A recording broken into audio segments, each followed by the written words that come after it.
Oke, halo semuanya. Kali ini kita akan membahas sesuatu yang jujur aja penting banget buat kita semua pahami, yaitu hipertensi atau yang lebih kita kenal sebagai tekanan darah tinggi. Anggap aja ini panduan singkat buat menjaga jantung kita tetap sehat. Coba deh bayangin sejenak, ada sebuah kondisi yang bisa mengancam kesehatan kita secara diam-diam selama bertahun-tahun. Ini bukan cerita fiksi loh, ini kenyataan yang dihadapi jutaan orang. Dan jawaban dari pertanyaan tadi adalah hipertensi. Nah, inilah kenapa kondisi ini sering banget dapat julukan yang kedengerannya seram, si pembunuh senyap. Oke, yuk kita bedah lebih dalam. Jadi, apa sih sebenarnya hipertensi itu? Gampangnya gini, ini adalah kondisi di mana tekanan pada dinding pembuluh darah kita itu secara konsisten selalu terlalu tinggi. Nah, bahayanya adalah kondisi ini seringkali nggak menunjukkan gejala apapun sampai kerusakan serius terjadi. Itulah kenapa memahaminya jadi krusial banget. Sekarang, mari kita pecahkan kode di balik angka-angka tekanan darah. Anda pasti sering dengar kan? 120/80. Tapi itu artinya apa sih? Tenang, kita buat ini jadi gampang dimengerti. Jadi ada dua angka ya, angka yang di atas itu sistolik, yang mengukur tekanan pas jantung lagi mompa darah. Kalau angka yang di bawah, itu diastolik, tekanan pas jantung lagi istirahat di antara detak. Keduanya sama-sama penting loh. Nah, ini nih tabel kuncinya. Kalau angka Anda di bawah 120/80, itu dianggap normal, sehat. Kalau Anda ada di zona prahipertensi, anggap itu lampu kuning ya, sinyal peringatan buat lebih waspada. Begitu angkanya menyentuh 140/90 atau lebih, wah itu udah masuk kategori hipertensi, yang butuh perhatian medis dan perubahan gaya hidup serius. Coba deh, renungkan sebentar. Tahu posisi Anda di tabel ini adalah langkah pertama yang paling penting untuk bisa mengambil kendali atas kesehatan Anda sendiri. Oke, setelah kita tahu apa itu hipertensi, sekarang kita bahas kenapanya.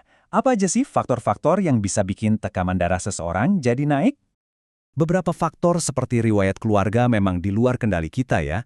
Tapi coba perhatikan sisanya di daftar ini. Pola makan, aktivitas fisik, stres, merokok. Sebagian besar penyebabnya itu sangat berkaitan dengan gaya hidup. Artinya apa? Artinya, kekuatan untuk berubah itu ada di tangan kita. Terus, kenapa kita harus peduli banget?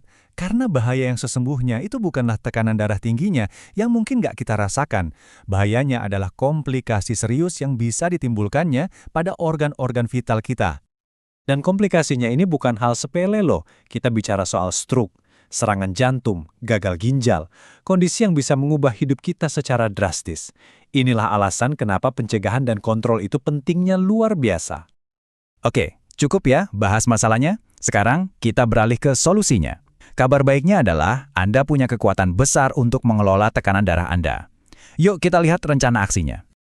Ini dia, 6 langkah kunci buat Anda. Ini bukan soal revolusi dalam semalam kok, tapi lebih ke membangun kebiasaan sehat yang berkelanjutan.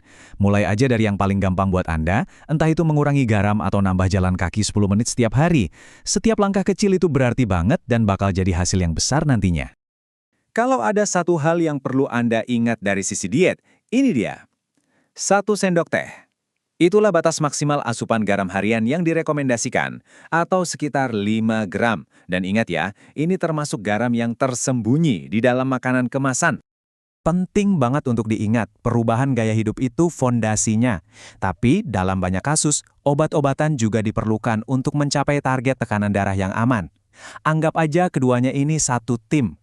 Kombinasi gaya hidup sehat dan obat yang tepat adalah kunci keberhasilan. Yuk, kita fokus lebih dalam ke salah satu alat paling ampuh yang kita punya, makanan. Apa yang kita letakkan di piring itu bisa banget bikin perbedaan yang besar. Coba lihat deh, banyak banget kan pilihan yang enak. Ini bukan tentang diet yang menyiksa, tapi tentang memilih makanan utuh yang kaya nutrisi. Fokus aja sama warna-warni dari buah dan sayur, protein bersih, dan karbohidrat kompleks. Nah, sebaliknya, ini adalah makanan-makanan yang perlu kita waspadai. Hati-hati sama garam tersembunyi di makanan olahan, gula dalam minuman, dan lemak jenuh. Mengurangi ini aja udah bisa bantu menurunkan tekanan darah secara signifikan. Mungkin ada yang bertanya, terus wujudnya dalam sehari itu gimana? Nah, ini contoh yang bagus banget. Simple, enak, dan sejalan sepenuhnya dengan prinsip makan sehat untuk jantung. Ini bisa banget kita lakukan. Wah, kita udah bahas banyak hal ya. Sekarang, mari kita rangkum semua informasi penting ini menjadi beberapa pesan kunci yang bisa Anda bawa pulang. Jadi, poin krusialnya begini. Jadilah proaktif. Periksa tekanan darah Anda. Sadari kalau pilihan harian Anda, apa yang Anda makan, seberapa banyak Anda bergerak, itu punya dampak yang sangat besar. Bekerja samalah dengan dokter Anda. Tindakan yang Anda ambil sekarang adalah investasi untuk masa depan yang lebih sehat. Pengetahuan adalah kekuatan, tapi tindakan adalah segalanya. Setelah menyimak semua ini, pertanyaannya bukan lagi apa, tapi kapan. Jadi, pilihan sehat apa yang akan Anda buat? Hari ini?